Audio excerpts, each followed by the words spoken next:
Hello everyone, very very good evening. कैसे हो? Hope करता हूँ आप सब लोग अच्छे ही होंगे। सो फ्रेंड्स, कला वर्ग की स्पेशल क्लास में आप सभी लोगों का बहुत बहुत स्वागत है। आज की इस वीडियो में कला वर्ग के टॉप 50 क्वेश्चंस को हम लोग डिस्कस करने वाले हैं और ये 50 के 50 प्रश्न बीएड 2024 के एग्जाम में पूछे गए प्रश्न हैं।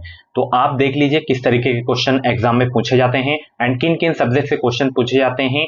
देखिए, मैं बता देता हूं, यहाँ पे आपको हिस्ट्री, ज्योग्राफी के ज्यादातर क्वेश्चन आपको देखने को मिलेंगे। बाकी समाजशास्त्र हो गया आपका एंड हिंदी के कुछ क्वेश्चन आएंगे, अंग्रेजी के भी 4 से 5 क्वेश्चन इसमें आपको देखने को मिलेंगे, ग्रामर के।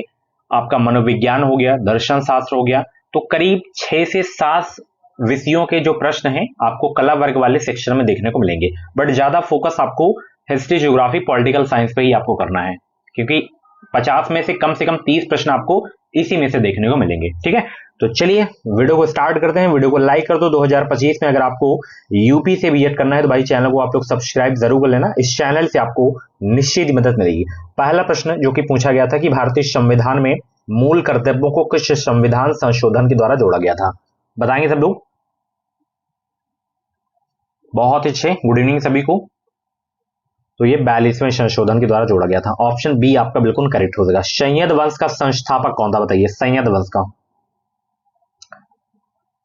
वंश का संस्थापक कौन था? Khizr Khan. Very very most important question आपके एग्जाम के लिए। अगला प्रश्न आपकी स्क्रीन पे है, आ गया है कि निम्नलिखित में से किस राज्य की सीमा से उत्तर प्रदेश की सीमा नहीं लगती है? राजस्थान से लगती है, झारखंड से लगती है, गुजरात से लगती है, सॉरी हिमाचल प्रदेश से लगती है, बट यहाँ पे गुजरात से नहीं लगती है। ठीक है, तो ऑप्शन यहाँ पे आपका डी वाला बिल्कुल करेक्ट हो जाएगा। ठीक है, चलिए, उत्तर प्रदेश के किस जिले से जो है गंगा नदी उत्तर प्रदेश में प्रवेश करती है? बताएंगे सब लोग? उत्तर प्रदेश के किस जिले से गंगा नदी जो है उत्तर प्रदेश में प्रवेश करती है? तो यहाँ पे आपको बिजनौर हो जाएगा। ठीक है, चलिए, रेत समाधि उपन्यास के लेखक कौन है? रेत समाधि उपन्यास के लेखक कौन है? 55 को जवाब देने का प्रयास करेंगे। रेत समाधि उपन्यास के लेखक कौन है? गीतांजलि श्री है। ऑप्शन बी आपका बिल्कुल करेक्ट हो जाएगा। तो यहाँ पे 55 का जो करेक्ट आंसर होगा गीतांजलि श्री। चलिए, कलकत्ता किस नदी के किनारे स्थित है? बताएंगे सब लोग? कलकत्ता किस नदी के किनारे स्थित है? तो ये है हुगली नदी के किनारे। ऑप्शन सी आपका बिल्कुल करेक्ट हो जाएगा। देखिए, अगर आप लोगों को जो है बीएड कम फीस में करना है तो आप हमारे कॉलेज से बीएड कर सकते हैं, मात्र कितने में? 50,000 में। ठीक है, 50,000 आप दोनों साल की फीस देकर आप जो है बीएड कंप्लीट कर सकते हैं अच्छे कॉलेज से, और रहने की व्यवस्था भी हम लोग देते हैं परीक्षा के दौरान जितने दिन आपका एग्जाम होगा। आप किसी भी स्टेट से हो, बिहार से हो, झारखंड से हो, छत्तीसगढ़ से हो, यूपी से हो, तो आप हमारे यहाँ एडमिशन ले सकते हो। ये नंबर आपको दिख रहा है, इस पर आप कॉल करके जानकारी ले सकते हो। प्रयागराज में हमारी ऑफिस भी आप मिल भी सकते हैं, अपना डाउट क्लियर कर सकते हैं। हम राम मनोहर लोहिया अवध यूनिवर्सिटी अयोध्या से करवाते हैं, क्योंकि यहाँ पे ईयरली एग्जाम होता है। ठीक है, तो ये फीस आपको इंस्टॉलमेंट में देना है। बाकी अगर आपकी तैयारी अभी भी सही नहीं हुई है, स्कोर बढ़ाना है, तो ये नोट्स ले लो। बहुत ही हेल्पफुल नोट्स है, कई हजारों स्टूडेंट इस नोट्स को परचेज कर चुके हैं। अगर आपको भी अपना स्कोर बेहतरीन करना है एक ही बार में, अगर आपको एडमिशन चाहिए, तो ये व्हाट्सएप नंबर दिख रहा है, इस पे आप मैसेज करके इस नोट्स को ले सकते हैं। ठीक है, चलिए, अगला प्रश्न यहाँ पे है कि सूर्य पर सर्वाधिक मात्रा में कौन सी गैस उपस्थित है? बताइए, सूर्य पर सर्वाधिक मात्रा में कौन सी गैस उपस्थित है? हाइड्रोजन। ऑप्शन यहाँ पे आपका जो है ये वाला बिल्कुल करेक्ट हो जाएगा। ठीक है, चलिए, भील जनजाति की आबादी सबसे अधिक कहाँ है? 58 का जवाब दीजिए। भील जनजाति की आबादी सबसे अधिक कहाँ है? ये है मध्य प्रदेश में। ऑप्शन सी करेक्ट हो जाएगा।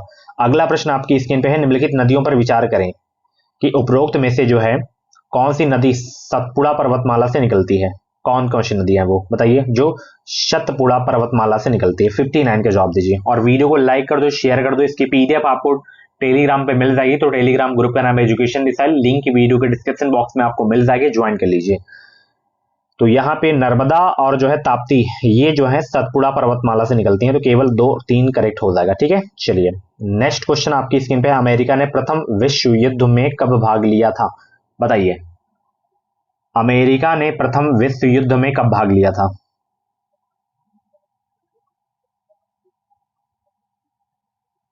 1917 में। ठीक है, चलिए, निम्न में से कौन सी औद्योगिक क्रांति की विशेषता नहीं है? बताइए, निम्न में से कौन सी औद्योगिक क्रांति की विशेषता नहीं है?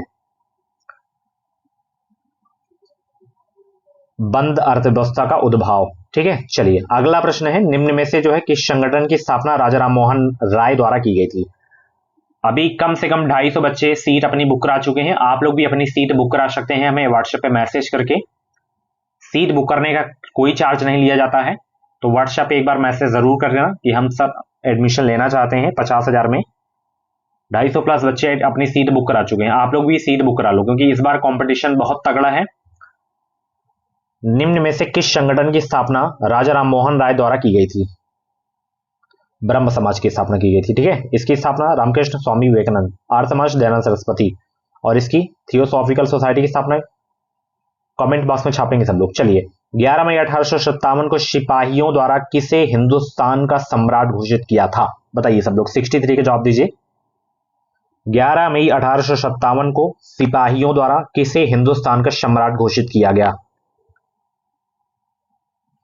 बहादुर शाह जफर को। ऑप्शन यहां पे आपका डी वाला बिल्कुल करेक्ट हो जाएगा। उत्तर प्रदेश की विधानसभा में कितने सदस्य हैं, बताइए। 64 को जवाब दीजिए। 403 निर्वाचित, ठीक है। चलिए किसी राज्य की विधानसभा को कौन भंग कर सकता है, बताएंगे सब लोग। किसी राज्य की विधानसभा को कौन भंग कर सकता है। और वीडियो को लाइक कर दो सब लोग, वीडियो की लाइक की संख्या बहुत ही कम है। 65 को जवाब देने का प्रयास करेंगे। आप सभी लोग देख रहे होंगे कि क्वेश्चन आपको हिस्ट्री, ज्योग्राफी, पॉलिटिकल साइंस के ही देखने को मिलेंगे। अभी लास्ट में थोड़े बहुत क्वेश्चन आपको देखने को मिलेंगे। 65 का जो करेक्ट आंसर होगा राज्यपाल, ठीक है। चलिए वर्तमान में ग्रैंड ट्रंक रोड भारत में कहां से कहां तक फैली हुई है, तो यहां पे ऑप्शन के हिसाब से आपका ये वाला सही हो जाएगा, ठीक है। चलिए अगला प्रश्न यहाँ पे, भारत में सर्वाधिक रागी उत्पादक प्रदेश कौन सा है, रागी उत्पादक प्रदेश। 67 का जवाब देने का प्रयास करेंगे। कर्नाटक हो जाएगा, ठीक है। चलिए जनगणना 2011 के अनुसार भारत के किस राज्य का लिंगानुपात सर्वाधिक है। 68 का जवाब दीजिए। बहुत ही सरल प्रश्न है, कई बार ये करवा चुका हूं, केरल राज्य हो जाएगा, ठीक है। चलिए यंग बंगाल संस्था की स्थापना किसने की थी। 69 का जवाब दीजिए। यंग बंगाल संस्था की स्थापना किसने की थी, Henry Vivian Derozio. Option D correct हो जाएगा। चलिए अगला प्रश्न है, प्रारंभिक बाल अवस्था में समाजीकरण का सबसे महत्वपूर्ण कारक कौन सा है, परिवार, विद्यालय, सहकर्मी समूह, जनसंचार माध्यम। 70 का जवाब दीजिए। प्रारंभिक बाल्यावस्था में समाजीकरण का सबसे महत्वपूर्ण कारक कौन सा है, तो वो है परिवार, ठीक है। चलिए जन्म स्त्रीकरण का आधार है जैविक या सांस्कृतिक, सामाजिक या व्यक्तिगत। जन्म स्त्रीकरण का जो है जैविक आधार है। ऑप्शन पहला वाला बिल्कुल करेक्ट हो जाएगा।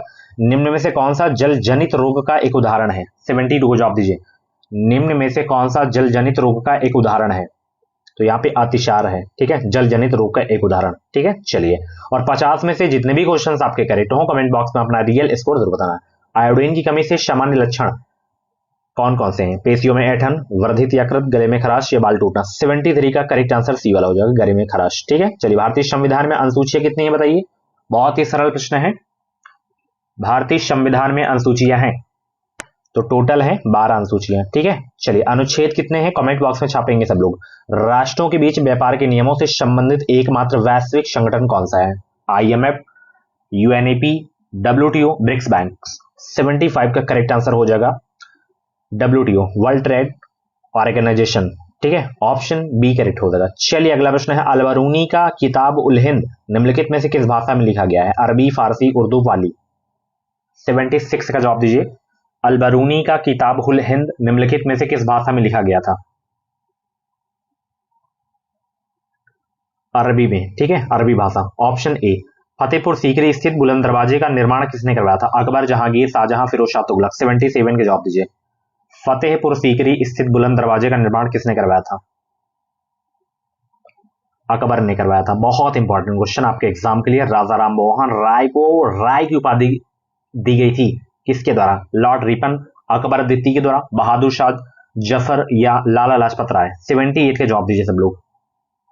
राजा राम मोहन राय को राजा की उपाधि दी गई थी किसके द्वारा, अकबर द्वितीय के द्वारा। ऑप्शन बी करेक्ट हो जाएगा। भारत में एकमात्र तैरता हुआ राष्ट्रीय उद्यान केवल लामजाओ राष्ट्रीय उद्यान कहां स्थित है, किस राज्य में है। 79 का जवाब दीजिए। मणिपुर में। और ये किस झील में है कमेंट बॉक्स में छापेंगे सब लोग। लोकटक झील, चिल्का झील किस में है कमेंट बॉक्स में छापेंगे। हड़प्पा सभ्यता से संबंधित धौलावीर नगर किस राज्य में स्थित है, राजस्थान, गुजरात, हरियाणा, उत्तर प्रदेश। बताइए धौलावीर नगर कहां पे है। 80 का जवाब दीजिए सब लोग। हड़प्पा सभ्यता से संबंधित धौलावीरा नगर किस राज्य में स्थित है, यह है गुजरात में, ठीक है। चलिए उत्तर प्रदेश का क्षेत्रफल भारत के क्षेत्रफल का कितना प्रतिशत है? 81 का जवाब दीजिए। उत्तर प्रदेश का क्षेत्रफल भारत के क्षेत्रफल का कितना प्रतिशत है? बहुत अच्छे भाई, सभी लोग जवाब देने का प्रयास करेंगे। तो यहाँ पे 7.4 दिया है, तो यही आपका करेक्ट हो जाएगा। अप्रॉक्स 7.33% होता है। ठीक है, चलिए पंचतंत्र के लेखक हैं कौन, बताइए। पंचतंत्र के लेखक कौन है भाई? चाणक्य, विष्णु शर्मा, कालिदास, विशाखदत्त। तो यहाँ पे 82 का जितने भी लोग करेक्ट आंसर सी सिलेक्ट कर रहे हैं उनका आंसर बिल्कुल सही हो जाएगा। ठीक है, निम्न में से सुमेलित नहीं है कौन सा, बताइए। 83 का जवाब दीजिए। ये वाला अनुच्छेद 21 धर्म की स्वतंत्रता से नहीं है। ठीक है, चलिए भारत के किस राज्य में बाघों की संख्या सर्वाधिक है? बहुत ही सरल प्रश्न है। भारत के किस राज्य में बाघों की संख्या सर्वाधिक है? कर्नाटक, असम, तमिलनाडु, मध्य प्रदेश। यहाँ पे मध्य प्रदेश हो जाएगा। ठीक है, चलिए भारत का सिराज कहा जाता है किसे? अवध को, हैदराबाद को, जौनपुर को, आगरा को। भारत की सिराज कहा जाता है, तो ये कहा जाता है जौनपुर को। ऑप्शन बी करेक्ट हो जाएगा। भारतीय मुद्रा का मुद्रण किसके द्वारा किया जाता है? भारतीय मुद्रा का मुद्रण किसके द्वारा किया जाता है, बताइए। भारतीय रिजर्व बैंक के द्वारा। ठीक है, 86 का करेक्ट आंसर सी हो जाएगा। वेदों की ओर लौटो नारा किसके द्वारा दिया गया था? महात्मा गांधी, विवेकानंद, दयानंद सरस्वती, राजा राममोहन राय। वेदों की ओर लौटो नारा किसके द्वारा दिया गया था? ये दिया गया दयानंद सरस्वती के द्वारा। ठीक है, चलिए अगला प्रश्न है, विजयनगर साम्राज्य की स्थापना किसके द्वारा की गई थी? बताएंगे सब लोग, विजयनगर साम्राज्य की स्थापना किसके द्वारा की गई थी? बहुत इंपॉर्टेंट क्वेश्चन है, हरियर एवं बुक्का के द्वारा की गई थी। ठीक है, चलिए म्योम मित्र संबंधित किससे? चंद्रयान, मंगलयान, गगनयान या आदित्य 11 से? बताइए म्योम मित्र संबंधित किससे? ये गगनयान से संबंधित है। ऑप्शन सी करेक्ट हो जाएगा। चलिए प्रचंड बेरोजगारी या छिपी हुई बेरोजगारी का सबसे अच्छा उदाहरण देखने को मिलता है किस क्षेत्र में? व्यापार क्षेत्र में, कृषि क्षेत्र में, सेवा क्षेत्र में, इनमें से कोई नहीं। 90 का करेक्ट आंसर देने का प्रयास करेंगे सब लोग। सभी को गुड इवनिंग, वीडियो को लाइक करो, शेयर भी कर दो सब लोग। यहाँ पे कृषि क्षेत्र में देखने को मिलता है। ऑप्शन बी वाला करेक्ट हो जाएगा। संयुक्त राष्ट्र की स्थापना कब की गई थी? बताइए। 91 का जवाब दीजिए। संयुक्त राष्ट्र की स्थापना कब की गई थी? 24 अक्टूबर 1945 को। ऑप्शन बी ए आपका बिल्कुल करेक्ट हो जाएगा। किस वर्ष कैमलेट्स का अंतरराष्ट्रीय वर्ष मनाया गया था? बताइए किस वर्ष को कैमलेट्स का अंतरराष्ट्रीय वर्ष मनाया गया था? तो यहाँ पे 2024। ठीक है, चलिए बहुत अच्छे। खीर भवानी मेले का आयोजन किस राज्य में किया जाता है? लद्दाख, उत्तराखंड, जम्मू एंड कश्मीर या हिमाचल प्रदेश? बताइए खीर भवानी मेले का आयोजन किस राज्य में किया जाता है? जम्मू एवं कश्मीर में। ठीक है, चलिए आर्थिक नियोजन सर्वप्रथम किस देश के द्वारा लागू किया गया था? भारत, ब्रिटेन, रूस, अमेरिका। 94 को जवाब दीजिए। आर्थिक नियोजन सर्वप्रथम किस देश के द्वारा लागू किया गया था? रूस के द्वारा। ऑप्शन सी आपका बिल्कुल करेक्ट हो जाएगा। गांधी जी द्वारा भारत छोड़ो आंदोलन का आह्वान कहां से किया गया था? बंगाल, दिल्ली, पुणे, बंबई। कहां से किया गया था? तो ये किया गया था बंबई से। ऑप्शन डी करेक्ट हो जाएगा। चलिए 1942 में। ठीक है, ओजोन परत किस मंडल में पाई जाती है? क्षोभ मंडल, मध्य मंडल, समताप मंडल या आयन मंडल में? 96 का जवाब दीजिए। ओजोन परत किस मंडल में पाई जाती है? समताप मंडल में। ठीक है, चलिए बहुत ही। और ओजोन परत किसको रोकती है बताइए सब लोग। चलिए कौन सी किरणों को रोकती है? सरोजिनी नायडू कांग्रेस की जो है पहली भारतीय महिला अध्यक्ष थी। कांग्रेस की इस अधिवेशन का आयोजन कहां किया गया था? कानपुर में किया गया था। चलिए भारत के नियंत्रक एवं महालेखा परीक्षक की नियुक्ति किसके द्वारा की जाती है? मुख्य न्यायाधीश, प्रधानमंत्री, राज्यपाल या राष्ट्रपति? 98 का जवाब दीजिए। भारत के नियंत्रक एवं महालेखा परीक्षा की नियुक्ति किसके द्वारा की जाती है? ये की जाती है राष्ट्रपति के द्वारा। बहुत इंपॉर्टेंट क्वेश्चन आपके एग्जाम में छपने वाले प्रश्न है। वायुमंडल में सर्वाधिक मात्रा में पाई जाने वाली गैस कौन सी है? Oxygen, nitrogen, helium, carbon dioxide. तो वो है नाइट्रोजन 78%। ठीक है, ऑप्शन आपका बी वाला बिल्कुल करेक्ट हो जाएगा। रामसर अभिशमय किससे संबंधित है? आर्द्र भूमियों के संरक्षण से। ठीक है, ऑप्शन सी आपका बिल्कुल करेक्ट हो जाएगा। सो फ्रेंड्स, ये थे कला वर्ग के टॉप 50 क्वेश्चन जो कि 2024 के बीएड के एग्जाम में पूछे गए थे। और नोट्स ले लो, कंप्लीट सब्जेक्ट का नोट्स है ये, बहुत ही हेल्पफुल नोट्स है हमारा। बाकी एडमिशन के लिए कांटेक्ट कर सकते हैं, अपनी सीट बुक करा लो फटाफट। तो थैंक यू सो मच, अपना स्कोर जरूर बताना और एक छोटा सा कमेंट जरूर कर देना। बाय बाय, टेक केयर, मिलते हैं अगली वीडियो पे। और भी क्लासेस आपको देखनी है तो आप प्ले लिस्ट में जाके देख सकते हैं। बाकी इसकी पीडीएफ आपको हमारे टेलीग्राम ग्रुप पे मिलेगी। तो टेलीग्राम ग्रुप का नाम है एजुकेशन मिसाइल, लिंक वीडियो के डिस्क्रिप्शन बॉक्स में आप जाके इस पीडीएफ को डाउनलोड कर सकते हैं और रिवीजन जो है कर सकते हैं। Thanks for watching.